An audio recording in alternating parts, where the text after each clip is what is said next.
ఈరోజు Srinivasa multi speciality hospital వ్యవహారంలో సత్యనారాయణ రెడ్డి గారు ఫైర్ సేఫ్టీ ఆఫీసర్, మన డిస్ట్రిక్ట్ ఫైర్ ఆఫీసర్ మీద ఆరోపణలు చేశారు. సో ఫైల్ని రికమెండ్ చేసి పై అధికారులకి అది ఫైర్ సర్టిఫికేట్ ఇవ్వమని చెప్పి రికమెండ్ చేస్తున్నారని చెప్పి ఆరోపణలు చేశారు. సో మనం డైరెక్ట్గా మన ఫైర్ సేఫ్టీ ఆఫీసర్తోనే మనం సార్ని అడిగి మరిన్ని విషయాలు కనుక్కుందామండి. సార్ చెప్పండి సార్. సో సత్యనారాయణ రెడ్డి గారు మీ మీద ఆరోపణలు చేశారు సార్, మీరు రికమెండ్ చేస్తున్నారు అనేసి.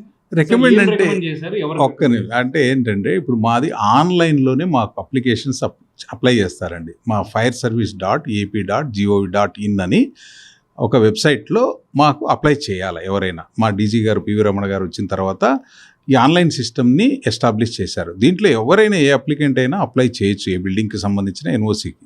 దాంట్లో ఏంటంటే 10 మీటర్ల హైట్ వరకు డిస్ట్రిక్ట్ లెవెల్లో ఇవ్వడం జరుగుతుంది, 10 నుంచి 15 వరకు రీజనల్ స్థాయిలో ఇవ్వడం జరుగుతుంది, 15 నుంచి ఆ పైన రాష్ట్ర స్థాయిలో ఇవ్వడం జరుగుతుంది. ఈ బిల్డింగ్ అనేది మోర్ దాన్ 15 ఉంది కాబట్టి హైరైజ్ బిల్డింగ్. ఇది హైరైజ్ బిల్డింగ్కి అప్లై చేసిన తర్వాత ఇన్స్పెక్షన్ కమిటీ ఫామ్ చేస్తుంది, సిస్టమ్ జనరేట్ చేస్తుంది. దాంట్లో రీజనల్ ఫైర్ ఆఫీసర్ చైర్మన్గా ఉన్నారు, district fire officer and local fire officer మెంబర్స్గా ఉంటాము. వీళ్ళందరూ కూడా వెళ్ళి ఇన్స్పెక్ట్ చేయడం జరిగింది. ఫస్ట్ టైం వీళ్ళు అప్లై చేసినప్పుడు కొన్ని క్వెరీస్ ఉన్నాయి. అక్కడ సెకండ్ స్టేర్ కేస్ అనేది లేదు, అలాగే ఒక పంప్ అనేది లేదు. అప్పుడు మేము దాన్ని రిజెక్ట్ చేశాము. రిజెక్ట్ చేసిన తర్వాత మళ్ళీ వాళ్ళు రెక్టిఫై చేసుకొని అప్లై చేశారు.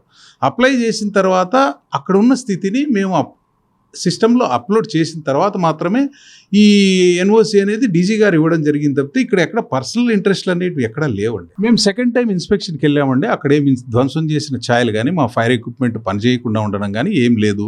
మేము సెకండ్ టైం వెళ్ళినప్పుడు ఫైర్ ఎక్స్టింగ్విషర్ వర్క్ చేసింది, హోజ్ రీల్ పనిచేసింది, హైడ్రెంట్ పనిచేసింది, ఫైర్ పంప్ పనిచేసింది, వాటర్ ట్యాంక్స్ ఉన్నాయి, స్ప్రింక్లర్ ఉంది, డిటెక్షన్ సిస్టమ్ ఉంది, అన్నీ ఉన్నాయి. అవే మేము ఎక్కడ వాటినేం ధ్వంసం చేయలేదు. సో ఇప్పుడు డాక్యుమెంట్స్ అప్లోడ్ చేసేటప్పుడు కూడా సార్, మన ఫైర్ సర్టిఫికేట్ కోసం డాక్యుమెంట్స్ అప్లోడ్ చేసేటప్పుడు సో ఈ ఓనర్షిప్ డాక్యుమెంట్స్ కానీ, లీజ్ డాక్యుమెంట్ కానీ, ప్రూఫ్ ఆఫ్ ఓనర్షిప్ డాక్యుమెంట్స్ కానీ ఇలాంటివి ఏమైనా అప్లోడ్ చేయడం జరుగుతుందా సార్ మన ఆన్లైన్లో? చేస్తారండి. దాంట్లో మాకు సంబంధించి ప్లాన్ అప్లోడ్ చేయాలి, అదేవిధంగా వాళ్ళు కట్టిన చలానా అప్లోడ్ చేయాలి, అదేవిధంగా వాళ్ళు రిక్వెస్ట్ లెటర్ పెడతారు. అదేవిధంగా మున్సిపాలిటీ సర్టిఫికేట్స్ కూడా అడుగుతుంది సిస్టమ్, వాటిని అప్లోడ్ చేస్తారు. అప్లోడ్ చేసిన తర్వాత మాత్రమే మాకు ఫైల్ వస్తుంది. తప్పితే దీంట్లో ఓనర్స్ ఎవరు, ఎంతమంది పార్ట్నర్స్ ఉన్నారు, వీళ్ళలో 4 ఉన్నారా 10 మంది ఉన్నారా అన్నది మాకేం తెలియదు. దాంట్లో మా రోల్ ఏంటంటే ఓన్లీ అక్కడ ఫైర్ సేఫ్టీ ఉందా లేదా, చలానా సరిగ్గా కట్టారా లేదా, వాళ్ళు సబ్మిట్ చేసిన ప్లాన్ ప్రకారం బిల్డింగ్ ఉందా లేదా, స్టెయిర్ కేసెస్ ఉన్నాయి, ఇవి చూస్తాం తప్పితే వేరే విషయాలు మాకు ఇన్స్పెక్షన్ కమిటీకి సంబంధం ఉండదు. నెంబర్ 1. నెంబర్ 2 ఏంటంటే మాకు ఈవెన్ మా ఇచ్చే సర్టిఫికేట్లో ఎన్ఓసి ఇచ్చే దాంట్లో కూడా మీకు క్లారిటీగా అక్కడ ఉంటుంది. మీరు ఇది certificate issued in only fire safety point of view only, not for claiming any rights on that property అని చెప్పి కేటగారికల్గా రీడ్ చేస్తున్నారు. కావాలంటే చదువుకోవచ్చు. ఆయన 8th పాయింట్లో ఉంది. ఆయన ఈ సర్టిఫికేట్ ఇచ్చినంత మాత్రాన ఆయన ఓనర్ కాడు, లేకపోతే ఇంకొక ఆయన ఓనరు అన్నది సంబంధం లేదు. దాంట్లో కేవలము ఇది only fire safety point of view only మాత్రమే ఇచ్చిన సర్టిఫికేట్. అది కూడా డీజీ గారు ఇచ్చిన సర్టిఫికేట్, హైరైజ్ బిల్డింగ్. ఇదేదో నేను ఇచ్చిందో లేకపోతే నేను ఒక్కడనే ఇచ్చిందో కాదు. ఆయన పర్సనల్ గ్రిడ్స్తో ఆయన ఏదో చేస్తున్నాడు తప్పితే నాకు ఇష్టాలు ఏముంటాయండి? మా ఇష్టాలు ఏముండవు. ఓన్లీ ప్రభుత్వం ఇది నియమించిన తర్వాత మాకు ఇచ్చిన గైడ్లైన్స్ ప్రకారం మేము ఆ బిల్డింగ్స్ ఇన్స్పెక్ట్ చేయాల్సి వస్తుంది. ఇన్స్పెక్ట్ చేసిన తర్వాత అక్కడ ఉన్న సేఫ్టీ విషయాల్ని ఎస్కలేట్ చేయాల్సి ఉంటుంది. అవి చేసిన తర్వాత మేము రిపోర్టు సబ్మిషన్ చేస్తాం తప్పితే రికమెండ్ చేయాలి లేదా నాట్ రికమెండ్ చేయాలి. రికమెండ్ చేసినారంటే ఆయన ఉద్దేశంలో ఏదో నేను పర్సనల్గా రికమెండ్ చేసినట్టు కాదు. అది inspection report whether you are recommending or not recommending అని కేటగిరికల్గా ఉంటుంది. దాంట్లో చైర్మన్ గారు సాటిస్ఫై అయిన తర్వాత మాత్రమే అక్కడ ఫైర్ సేఫ్టీ ఉన్నప్పుడు మాత్రమే దాన్ని రికమెండ్ చేస్తారు, అంతే.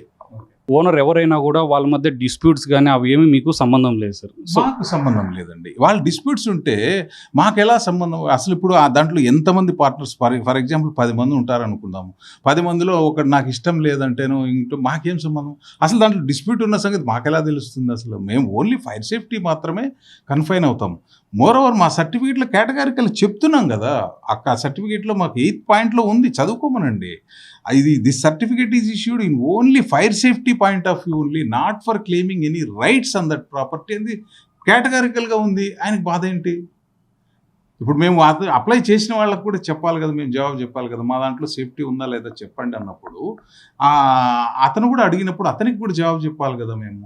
టైం పీరియడ్ ఏమైనా ఉంటుంది సార్, డెడ్ లైన్స్ కానీ, సో ఈ టైం లోపల మీరు కంప్లీట్ చేయాలి అని ఏమైనా మీకు ఏమైనా టార్గెట్ కానీ లేదంటే ఇలాంటివి ఏమైనా ఉన్నాయా? అవునండి. ఇప్పుడు ఏంటంటే ఇప్పుడు ఎక్కడా కూడా మాకు ఫిజికల్ టచ్ అనేది లేదు మా డిపార్ట్మెంట్లో. ఓన్లీ ఆన్లైన్ సిస్టంలోనే. ఆన్లైన్ సిస్టమ్ వచ్చిన తర్వాత 21 డేస్లో ఆ సర్టిఫికేట్ ఇవ్వడమా లేదా రిజెక్ట్ చేయడమా చెప్పాలి.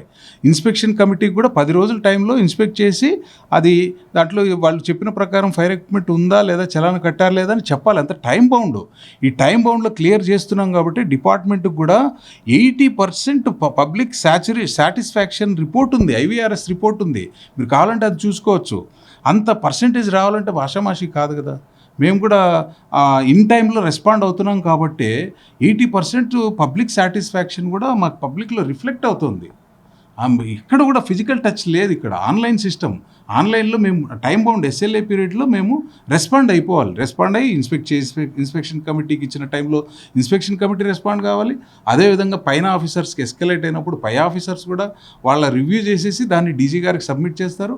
డీజీ గారు కూడా విత్ ఇన్ 1 డే, అసలు విత్ ఇన్ 1 డే మా సార్కి వెళ్ళిన వెంబడి 1 డేలోనే అన్నీ కరెక్ట్గా ఉంటే కనుక NOC వచ్చేస్తుంది.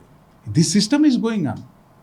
సో మీకు ఎటువంటి ప్రెషర్ కానీ ఎటువంటి మన రికమెండేషన్స్ కానీ లేవు సార్ ఈ ఫైల్ని మూవ్ చేయమని చెప్పి? అసలు లేవండి. అసలు మాకేముంటాయి? అసలు మాకెందుకు పొలిటికల్ పార్టీస్తో మాకెందుకండి? అసలు ఆయనకి ఏమన్నా పబ్లిక్ ఆయన పర్సనల్ ఇంట్రెస్ట్లు ఏమైనా ఉంటే ఆయన పర్సనల్గా చూసుకోవాలి తప్పితే డిపార్ట్మెంట్ లాగద్దని నేను చెప్పి ఆయన విజ్ఞప్తి చేస్తున్నా. ఆయన ఏంటంటే ఆయన పర్సనల్గా ఉన్న గ్రెడ్జెస్ట్ అన్నిటికీ ఏవో పార్టీలు అంట కట్టడము లేకపోతే పర్సనల్ ఇంట్రెస్ట్ రికమెండ్ అని ఏదో ఆయన ఒక ప్రత్యేకమైన పదం వాడుతున్నాడు. రికమెండ్ అంటే మేము చేయాలి, అన్ని ఎక్విప్మెంట్ కరెక్ట్గా ఉంటే మేము అఫీషియల్గా దాంట్లో పబ్లిక్ దీంట్లో చేయాలి, మేము రికమెండ్ చేయాలి, లేదా లేకపోతే నాట్ రికమెండ్ చేయాలి. దాన్ని ఆయన పర్సనల్గా తీసుకొని నేనొక్కడే ఏదో చేసినట్టుగా అది కాదు. మా పైన ఆఫీసర్స్ వస్తారు, రీజనల్ ఆఫీసర్ వచ్చారు, ఇన్స్పెక్ట్ చేశాము. ఇన్స్పెక్ట్ చేసినప్పుడు అక్కడ వర్కింగ్ కండిషన్లో ఉన్నప్పుడు మాత్రం మేము చేసాము తప్పితే దీంట్లో మాకు ఎటువంటి మాకు ఇంట్రెస్ట్ లేదు. ఆయన ఆరోపణలన్నీ పూర్తిగా వాస్తవ దూరం, అవాస్తవం. సో శ్రీనివాస మల్టీ స్పెషాలిటీ హాస్పిటల్లో సో ఈ పర్సనల్ విషయాల్లో మా డిపార్ట్మెంట్కి ఎటువంటి అవగాహన లేదండి. సో మేము ఫస్ట్ టైం మేము ఇన్స్పెక్షన్ చేసినప్పుడు సో అన్నీ కరెక్ట్గానే ఉన్నాయి. సో ఒక స్టేర్ కేసు ఇలాంటివి లేకపోవడం వల్ల రిజెక్ట్ చేసాం.